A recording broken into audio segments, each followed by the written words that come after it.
বিতর্ক বা সমালোচনা ট্রাম্পের পিছু ছাড়ে না। ব্যক্তিগত থেকে রাজনৈতিক গত এক দশকে সবকিছুতেই বিতর্ক ঘিরে রেখেছে তাকে।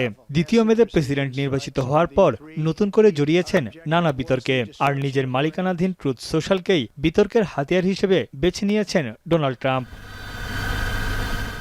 ইরানের পরমাণু কর্মসূচির তথ্য নিয়ে ট্রাম্পের সঙ্গে মার্কিন জাতীয় গোয়েন্দা পরিচালক তুলসী গেবার্ডের বিরোধ সামনে আসে। কংগ্রেসে তুলসী গেবার্ড বলেছিলেন, যুক্তরাষ্ট্রের গোয়েন্দা সংস্থাগুলোর তথ্য মতে ইরান পারমাণবিক অস্ত্র তৈরি করছে না, যা ট্রাম্পের বক্তব্যের সঙ্গে সাংঘর্ষিক। গোয়েন্দা সংস্থাগুলোর এসব প্রতিবেদন প্রত্যাখ্যান করে হামলার পরিকল্পনা করেন ট্রাম্প। এরপরই গেল ২১ জুন বাংকার বাস্টার বোমা দিয়ে ইরানের ৩টি গুরুত্বপূর্ণ পারমাণবিক স্থাপনায় হামলা চালায় যুক্তরাষ্ট্র।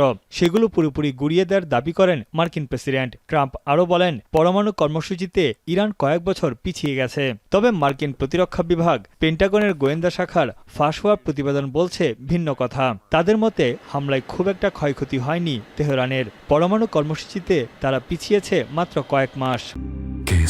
শেকড় থেকে শিখরে।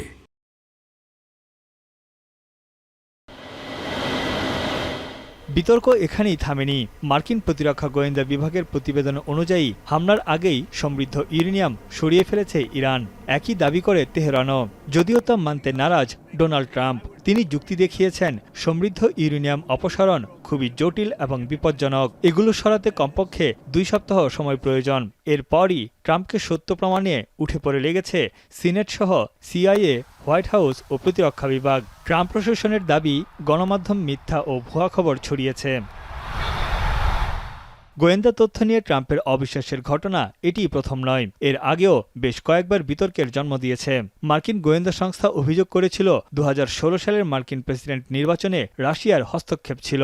পুতিনের সহযোগিতায় প্রতিদ্বন্দ্বী হিলারি ক্লিন্টনকে পরাজিত করে প্রেসিডেন্ট নির্বাচিত হন ট্রাম্প। যদিও গোয়েন্দা প্রতিবেদনগুলো প্রত্যাখ্যান করে ট্রাম্প বলেন, স্বচ্ছ ভোটে হিলারি ক্লিন্টনকে পরাজিত করেছেন তিনি। ২০১৯ সালের ২৯ জানুয়ারি মার্কিন গোয়েন্দারা তথ্য দিয়েছিল পারমাণবিক বোমা তৈরির দ্বারপ্রান্তে উত্তর কোরিয়া থাকলেও ইরান নেই। জবাবে ট্রাম্প বলেছিলেন, মার্কিন গোয়েন্দা সংস্থাগুলো নিষ্ক্রিয় ও নির্বোধ। তিনি আরও দাবি করেন, উত্তর কোরিয়ার সঙ্গে যুক্তরাষ্ট্রের সম্পর্ক খুব ভালো। ওই বছরের জুনেই ট্রাম্প উত্তর কোরিয়া সফর করেন। এদিকে সশস্ত্র গোষ্ঠী আইএস সিরিয়া ও ইরাক থেকে যুক্তরাষ্ট্রে হামলা চালাতে পারে বলে সতর্কবার্তা দিয়েছিল গোয়েন্দারা। এসব হুমকিকে পরোয়া না করে উল্টো সিরিয়া থেকে ২০০০ মার্কিন সেনা প্রত্যাহার করে নেন ট্রাম্প। আইএসের বিরুদ্ধে জয়ী হওয়ার ঘোষণা দেন তিনি। গেল এপ্রিল মাসে ট্রাম্প অভিযোগ করেন, ভেনেজুয়েলার অপরাধ চক্র ত্রেন দে আরাহুয়ার সদস্যরা মার্কিন ভূখণ্ডে হামলার হুমকি দিচ্ছে, যাদের সঙ্গে ভেনেজুয়েলার প্রেসিডেন্ট নিকোলাস মাদুরোর ঘনিষ্ঠ সম্পর্ক আছে বলেও দাবি করেন তিনি। যদিও মার্কিন গোয়েন্দার ১৮টি সংস্থার মধ্যে এফবিআই ছাড়া বাকি সবগুলো সংস্থা ট্রাম্পের সঙ্গে দ্বিমত পোষণ করে বলে, এই চক্রের সঙ্গে ভেনেজুয়েলার সরকারের কোনো যোগসূত্র নেই। তানভীর জনি, এখন বিশ্ব।